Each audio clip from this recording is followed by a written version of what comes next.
आज मिस्टरला गोड काहीतरी करून खायचं होतं आणि त्यांना ते केळं दिसले. आता हे केळं हे बेकार झाले होते, म्हणजे असे केळं काही आपण खात नाही किंवा आपण सहसा बाहेर टाकून देतो, नाही तर मग गाईला देतो. पण मी म्हटलं ह्या केळापासून आपण काहीतरी मस्त अशी रेसिपी करायची का जेणेकरून केळंसुद्धा वाया जाणार नाही आणि आणि मुलांनासुद्धा आवडेल किंवा घरातल्या सगळ्यांनासुद्धा आवडेल.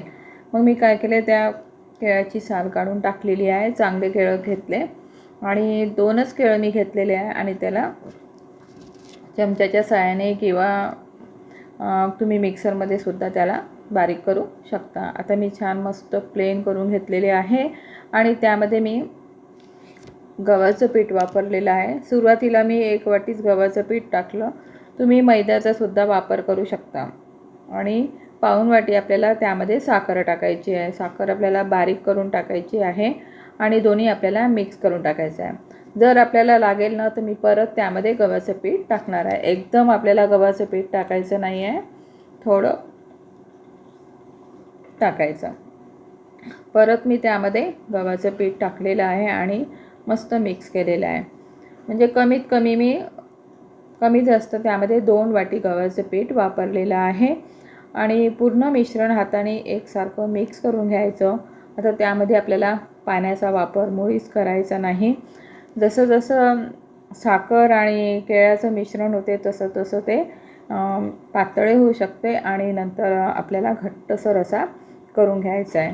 आवश्यक वाटेल तर तुम्ही गव्हाचं पीठ त्यामध्ये टाकू शकता. असा उंडा आपल्याला करून घ्यायचा आहे आणि आपल्याला छोट्या छोट्या पुऱ्या अशा लाटून घ्यायच्या आहे. आता मला ह्या पुऱ्या कशा अशा टम अशा फुगायच्या नाही, म्हणून मी काय केलं, काट्याच्या चमच्याने त्याला फक्त टोचे मारून घेतलेले आहे, म्हणजे जेणेकरून ती पुरी तशी फुगणार नाही. आता तेल आपल्याला गरम करून घ्यायचं आहे. तेल गरम झाल्यावरच आपल्याला टाकायचं आहे आणि दोन्ही साईडनी असं लालसर तळून घ्यायचं. लालसर तळून घेतल्यानंतरच आपल्याला ह्या पुऱ्या काढून घ्यायच्या आहे. तेल नितरून घ्यायचं आणि काढून घ्यायचं. बघा अशा मस्त अशा पुऱ्या झालेल्या आहे आणि ह्या तुम्ही पुऱ्या नुसत्यासुद्धा खाऊ शकता, छान लागतात. केव्हाही आपल्याला दुपारी जर भूक लागली तर तुम्ही खाऊ शकता. चहासोबतसुद्धा तुम्ही खाऊ शकता आणि खूप सुंदर लागते. मुलांना काय केव्हाही खायला पाहिजे.